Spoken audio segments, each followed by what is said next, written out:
कल हम प्रश्नावली 15 को कंप्लीट कर चुके हैं। प्रश्नावली 15 में मैंने सबसे पहले बेसिक पढ़ाया था, उसके बाद उसके टफ टफ क्वेश्चन जो थे, जो मेरे से बच्चों को द्वारा पूछे गए थे, वो मैंने आपके लिए कराए थे। अब मैं उन क्वेश्चनों को इसमें भी आपको बेसिक पढ़ा रहा हूँ। बेसिक पढ़ने के बाद क्या होगा, आप पे पूरी प्रश्नावली हो जाती है, ठीक है ना। बेसिक पढ़ लीजिए, इसके बाद बेसिक पढ़ने के बाद आप क्वेश्चनों को करना। अगर नहीं होते हैं तो मैं आपको क्वेश्चन डालूंगा, उसके एक बार आप खुद करना, करने की कोशिश करना। अगर नहीं होते फिर देखना वीडियो को, ठीक है ना। ऐसा नहीं करना कि वीडियो को देखते रहो और आप करते रहो, ऐसा आप सीख नहीं पाओगे मैथ को। मैथ को सीखने का तरीका यही है, एक बार बेसिक पढ़ो, बेसिक के बाद खुद ट्राई करके देखो। अगर नहीं होता है तो फिर देखो टीचर के में से, ठीक है ना।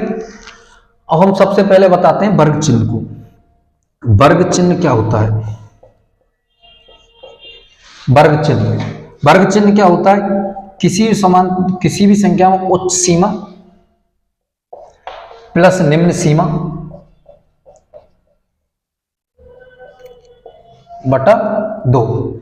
उच्च सीमा निम्न सीमा क्या होते हैं? जैसे अपन के इस प्रकार से दिए होते हैं क्वेश्चन, 10 से 20 जा रहा है, ये 20 से 30 जा रहा है, ये 30 से 40 जा रहा है, तो इसकी उच्च सीमा क्या हो गई? ये हो गई। निम्न सीमा क्या हो गई? ये हो गई। तो उच्च सीमा का मान डाल देते हैं 20, निम्न सीमा का मान 10 बटा 2, कितना आया यहाँ पे? 30 बटा 2 कितना आया? 15। इसमें 30 प्लस 20 बटा 2 कितना आया? 50 बटा 2, यहाँ पे कितना आया? 25। ये क्या है अपन की? वर्ग चिन्ह। वर्ग चिन्ह मतलब एक्स आई का मान, ठीक है ना। एक्स आई का मान दिया होता है, उसको मैं आपको बताऊंगा आगे, ठीक है ना। इसको रब कर दो, आप समझ गए वर्ग चिन्हों को। अब हम चलते हैं आगे।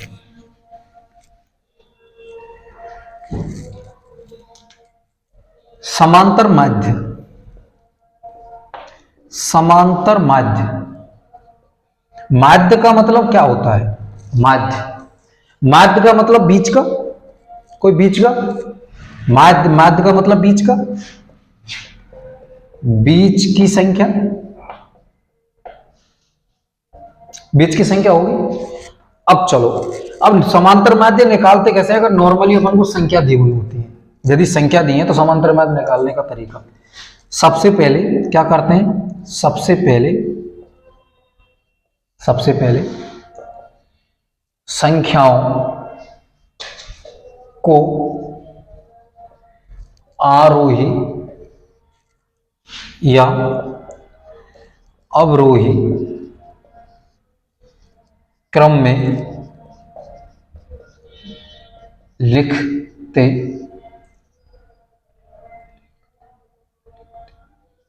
हैं। सबसे पहले आरोही या अवरोही क्रम में लिखते। आरोही या अवरोही जानते हो आप? जैसे ये 2, 8, 6, 5 और 10, इनको आप आरोही अवरोही क्रम में जमा दोगे। मैं बता देता हूं। अवरोही, सबसे पहले आरोही, ठीक है। एक होता है अवरोही, यहां तक क्लियर हो। आरोही, इसमें अक्षर कम है, इसमें अक्षर ज्यादा है। ट्रिक बता रहा हूं, भूलेंगे ये। आरोही का मतलब सबसे पहले कम अक्षर है, इसका मतलब पहले सबसे छोटी संख्या है। सबसे छोटी संख्या क्या है? 2। इसके बाद कितनी है? 5। इसके बाद 6, इसके बाद 8, इसके बाद 10। और आरोही हो गया, कम संख्या है इसलिए सबसे पहले छोटी वाली, फिर धीरे धीरे बढ़ती जाएगी। अब इसके बाद अवरोही क्रम में क्या है? बड़ी है, तो इसका मतलब सबसे पहले बड़ी आएगी 10, इसके बाद 8, इसके बाद 6, इसके बाद 5, इसके बाद 2। इस क्रम में जमा दिया हमने। अब बोले कि इसका क्या निकालना है अपन को? समांतर माध्य निकालो इन संख्याओं का। समांतर माध्य निकालना है। हमारी सबसे पहली स्टेप क्या है? आरोही या अवरोही क्रम में जमाते हैं। आरोही अवरोही क्रम में जमा दिया, ये जमा दिए। अब देखते हैं बीच की संख्या। बीच की संख्या मतलब 1, 2, 3, 4, 5। 5 का मतलब ये 2 हो गई, ये 2 हो गई। बीच की संख्या कितनी हो गई? 6।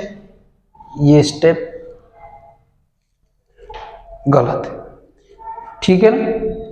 सबसे पहले हमको क्या करना है? हमको सबसे पहले स्टेप गलत है। ये क्वेश्चन उत्तर तो 6 रहा है इसका, लेकिन स्टेप गलत है। सबसे पहले हमको क्या करना है? आरोही या अवरोही क्रम में जमा दिया। इसके बाद हम पहला, दूसरा, तीसरा, चौथा, पांचवा। 5 है, इसका मतलब विषम संख्या है, इसका मतलब कोई बीच की संख्या होगी। आधी को इधर कर दो, आधी को इधर कर दो, जो बीच की संख्या होगी वही संख्या क्या होगी? समांतर माध्य होगा, इसका मतलब इसका समांतर माध्य कितना होगा 6, ठीक है ना। इसका समांतर माध्य कितना होगा 6, वो तो 6 ही होगा आरोही अवरोही क्रम में। और मैं आपको 2-3 क्वेश्चन देता हूं, उससे हम और समझते हैं इसको, ठीक है। मैं इसको रब कर दूं, जैसे संख्या दी 3 5 8 2 1 6 9, 1 2 3 4 5 6 7 हो गई। अब एक चीज बताओ, इसका समांतर माध्य क्या होगा। समांतर माध्य अगर सीधा कर, समांतर माध्य का ऐसा नहीं करना, सबसे पहले क्या करना है हमको आरोही अवरोही क्रम में जमाना है। ऐसी गलती मत करना 1 2 3 1 2 3 इसका मतलब है 2, ये गलत हो जाएगा बेटा। क्या करना है हमको, सबसे पहले आरोही या अवरोही क्रम में जमाना है। कोई एक क्रम में जमा लो, आरोही क्रम में जमाया, सबसे पहले छोटी संख्या 1, उसके बाद 2, उसके बाद 3, 4 नहीं दी हुई है 5 दी हुई है, 6 7 नहीं दी हुई 8, 8 के बाद 9, 1 2 3 4 5 6 7, 7 का मतलब क्या हुआ 3 इधर की 3 इधर की, बीच की संख्या क्या हो गई 5। इसका मतलब समांतर माध्य कितना हो गया इसका, समांतर माध्य हो गया 5। चाहे आप इधर से कर लो, अवरोही क्रम में क्या, अवरोही क्रम में जमाया किसी ने तो कैसे जमाएगा 9 8 6 5 3 2 1, 1 2 3 4 5 6 7, तो ये 3 ही हो गई, 3 ही हो गई, तो बीच की संख्या वही आ गई समांतर माध्य। हो गया क्लियर आपके समांतर माध्य। चलो ये चीज तो आपके समझ में आ गई कि चलो हम बीच वाली संख्या ले लेंगे। अगर विषम संख्या होंगी तो हम बीच वाली संख्या ले लेंगे। यदि सर सम वाली संख्या हुई तो रब कर दो इसको, इधर लिखता हूं मैं। यदि संख्या विषम है तो ऐसे कर देंगे, यदि संख्या विषम है तो इस प्रकार से कर देंगे। यदि संख्या सम है तो, यदि संख्या सम है तो समांतर माध्य, तब तो क्या होगा बीच में दो आएंगे। इसका मतलब क्या होंगे, बीच में दो संख्या आएंगी। जैसे आ गया, इसको लिखता हूं 3 5 8 2 1 6 9 और 10। यहां तक क्लियर हुआ आपको। अब देखो 1 2 3 4 5 6 7 8, 8 हो गई। अब हम किसको जमाते हैं, इसको आरोही क्रम में जमाते हैं। सबसे पहले किस में, आरोही क्रम में जमाए। 1 2 3 5 4 छोड़ा 6 7 छोड़ा 8 9 10, क्लियर हुआ। 1 2 3 4 5 6 7 8, 8 संख्या हो गई। क्या तरीका है, बीच वाली संख्या लेनी है तो 1 2 3 4 1 2 3 4, तो इसका मतलब क्या हुआ, इधर से 3 संख्या ले लें, इधर से 3 संख्या ले लें, बीच में कितनी संख्या आई 2। सम वाली संख्या में सम वाली, अगर ये संख्या कुल सम होंगी ना, विषम होंगी तो बीच वाली एक संख्या बच जाएगी। यदि सम संख्या हुई तो 2 संख्या बचेंगी बीच में, तो यहाँ पे 2 संख्या बची, तो ये इसका कैसे निकालेंगे समांतर में, दोनों संख्याओं को जोड़ो और 2 का भाग दे दो। कितनी आई 6 5 11, 11 बटा 2, 11 बटा 2 का मतलब कितना आया 5.5, 5.5। इसमें इस जगह पे कोई एक संख्या होगी 5.5, जो क्या होगी 5.5 संख्या होगी, जो इसका समांतर माध्य होगी। 4 इधर हो गई 4 इधर हो गई, 5.5 बीच में आ गई। ये क्लियर हो गया आपके समांतर माध्य। ऐसे पूछ लेगा संख्या देके समांतर माध्य तो आप निकाल दोगे। अब मैं और बताता हूं आपको आगे, ठीक है ना, समांतर माध्य निकालने का। ये चीज समझ में आ गई, वीडियो को पोस्ट करके आप पूरी चीज को लिख लेना, आपके समझ में तो आ गई होगी पूरी चीज, ठीक है ना। रब कर दो उसको।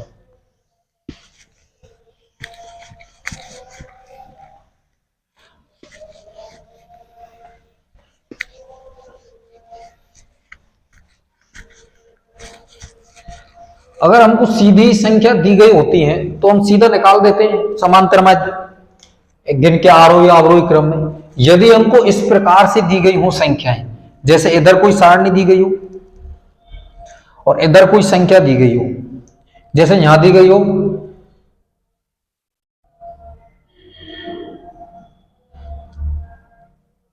5 साल के लड़कों की संख्या 2, मतलब विद्यार्थियों की संख्या। यहां पे आ गई आयु और यहां आ गई विद्यार्थियों की संख्या। विद्यार्थी 10 साल के बच्चों की संख्या 3, 15 साल के बच्चों की संख्या 4, 20 साल के बच्चों की संख्या 6। ये यहां तक क्लियर हुआ। चलो इतने बच्चे हैं उसमें, उस स्कूल में, कोई क्लास में। अब एक चीज बताओ, हमको निकालना है क्या, समांतर माध्य। समांतर माध्य, इस प्रकार के समांतर माध्य निकालना है। समांतर माध्य निकालने का क्या तरीका होगा? समांतर माध्य निकालने का तरीका, उसमें तो अपन ने संख्याएं जमा दी आरोही अवक्रम में, इसमें तो ये दो दो दी हुई है, इनमें से कौन सी संख्या लेनी है, कैसे लेनी है। इसके बाद हम क्या निकालते हैं, ये क्या होते हैं, विद्यार्थियों की संख्या, फ्रीक्वेंसी बोलते हैं, ठीक है ना। तो हम क्या निकालते हैं, यहाँ पे सूत्र होता है इसका सिग्मा, समांतर माध्य को सिग्मा एफ आई एक्स आई गुणा सिग्मा एफ आई। इस सिग्मा का मतलब क्या होता है, सिग्मा का मतलब होता है योग, ठीक है। सिग्मा का मतलब क्या होता है, योग। फ्रीक्वेंसी कितनी है, इन सब का योग कितना होगा, 6 और 4 10, 10 और 3 13 और 5 15। तो इसका मान तो हमने निकाल दिया, सिग्मा फ्रीक्वेंसी का मान निकाल दिया, मतलब विद्यार्थियों की संख्या 2, 5 साल के 2। और हमको क्या निकालना है, एफ आई और एक्स आई। एक बात बताओ, आयु की संख्या कितनी हुई, 5 और ये 3, एक्स बार सिग्मा एफ का मान कितना हुआ, 2, ठीक है ना।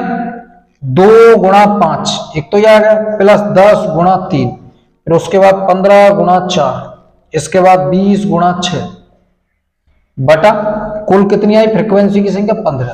तो यहां कितना आया, 10 प्लस 30 प्लस 60 प्लस 120 बटा 15। 60 और 20 180, 180 और 40 220, 220 बटा 15। देखो 5 का भाग जा रहा है, क्योंकि अंत में देखो ये क्या आ रहा है, 5 आ रहा है, इसमें क्या आ रहा है, 0 आ रहा है। तो 5 और 0, 5 का भाग जाएगा, 5 दूना के 10, यहां पे क्या है, 22 है, 5 चौका 20, बचे 2, 5 चौका 20, यहां बचा 5 3 15, कितना आया, 44 बटा 3। कितनी आई इसकी समांतर माध्य का मान, 44 बटा 3। ये क्लियर हुआ आपके कैसे निकालना है। रब कर दूं इसको, या समझ में यहां तक, ठीक है ना। अब वीडियो को पुश करके आप इसको देख लेना, ठीक है ना। मैं उसको रब कर दूं, इधर थीम समझा रहा हूं, वैसा आप क्वेश्चन करके देखना, फिर क्वेश्चन होंगे, नहीं होंगे तो मैं आपको क्वेश्चन को करवाऊंगा। अब देखो एक प्रकार तो ऐसा क्वेश्चन आएगा, एक आएगा 5 से और 10 साल के बीच के लड़के, इधर आएंगे 10 साल से और 15 साल के बीच के बच्चे, तो 11 12 13 14 ये सब इसके अंदर आएंगे। इसके बाद यहां आएगा 15 से 20 साल के बच्चे, और यहां कितना आएगा, 20 से 25 साल के बच्चे। 20 से 25 साल के बच्चे कितने हो गए, 6। ये क्लियर हुआ आपको, इस प्रकार से क्वेश्चन दिया हुआ है। अब एक चीज बताओ, हमने सीधा उस टाइम पे तो हमने सीधा मान रख दिया था, अब ये बताओ ये बीच, ये कैसा मान दिया हुआ है, 5 और 10, इसमें से कौन सी संख्या ली, कंफ्यूजन हो गए। वहां पे तो सीधा गुणा कर दिया, एक दिया हुआ था। तो अब क्या निकालना होता है हमको, एक्स आई, एक्स आई का मान। एक्स आई क्या होता है, उच्च सीमा, वर्ग चिन्ह कहते हैं एक्स आई को, उच्च सीमा प्लस निम्न सीमा बटा 2। आ गया समझ में। तो उच्च सीमा प्लस निम्न सीमा बटा 2, तो 10 प्लस 5 कितना, 15, 15 बटा 2 करेंगे तो 15 बटा 2 किया तो कितना आया, कैसे, 10 प्लस 5 बटा 2, 15 बटा 2 किया तो कितना आया, 7.5। यहां तक क्लियर होगा, 7.5। ये पॉइंट कैसे आए, काटा कैसे, ये भाग देना आता है आपको, मैंने बेसिक में भाग देना बता रखा है, बेसिक इसकी प्रश्नावली शुरू में डली हुई है बिल्कुल, उसमें से आप बिल्कुल समझ सकते हो इस चीज को, ठीक है ना। अभी मैं सीधा दे रहा हूं। इसके बाद ये कितना है, 10 और 15, यहां कितना हुआ, 25, ये कितना हुआ, 10 20 और 5 25, 2 का भाग दिया, 12.5 आया। इसके बाद ये कितना हुआ, 20 30 35, 35 बटा 2, 17.5 आया। 20 और 20 40, 40 और 5 45, 45 बटा 2 कितना आया, 22.5। ठीक है, यहां तक क्लियर हो गया। ये किसका मान है, एक्स आई का मान। ठीक है, और हमारा सूत्र क्या होता है सिग्मा का, समांतर माध्य का सिग्मा एफ आई एक्स आई गुणा sigma F I. Sigma F I का मान तो हमको पता है 15 है, लेकिन एक्स आई का मान योगफल निकालना, एक्स और एफ आई, एक्स और एफ आई। तो अभी एफ आई निकाल लिया और ये एक्स आई निकल गया, एफ आई निकल गया, तो अब इस जगह पे क्या निकालने हैं हमको, एफ आई गुणा एक्स आई, एफ आई गुणा एक्स आई निकलना है। इसके बाद हमको क्या, एफ आई गुणा एक्स आई, एफ आई का मान निकालिए, एक्स आई का मान, अब इनका गुणा करना है। तो इन दोनों को गुणा किया तो कितना आएगा यहाँ पे 15। ठीक है ना, यहां पे किया तो 25, यहां पे किया तो कितना आएगा, देखो यहां पे किया 2 से गुणा, कितना आया 15, यहां पे किया 5 × 15 12.5 गुणा 3। ठीक है, 5 × 15, 3 × 6 7 और ये 3, एक अंक छोड़ के लगा 37.5, 37.5 आ गया। इसके बाद ये 4 से गुणा करना, 17.5 गुणा 4, 5 चौका 20, पॉइंट से अभी मतलब नहीं है, 7 चौका 28, 28 2 30, 4 और 2 6, 7 चौका 28, 28 2 30, से लगी 3, 4 और 3 7, 7 आ गया, एक पॉइंट लगा देंगे 70। यहाँ पे कितना आ गया 70। यहां तक क्लियर हो गया। इसके बाद कितना है 12.5 गुणा 6, 22.5 गुणा 6, 6 पंजा 30, पॉइंट को भूल जाओ, 6 दूना 12, 12 और 3 15, यहां से लगी 1, 6 दूना 12, 12 और 1 13, 135, कितना आ गया यहाँ पे 135। ठीक है, और हमको क्या निकालना है, ये मान निकल गए हमारे पूरे, हमको निकालना है सिग्मा एफ आई एक्स आई। ठीक है, एफ आई एक्स आई का मतलब क्या होता है, इनको योगफल, इनका क्या होता है योगफल, योगफल कर देते हैं हम 37, योगफल करते हैं 15, 37.5, 70, 135, कुछ भी नहीं है तो जीरो लगा के नहीं, एक पॉइंट लगा देते, तो जोड़ा तो कितना है यहाँ पे 5।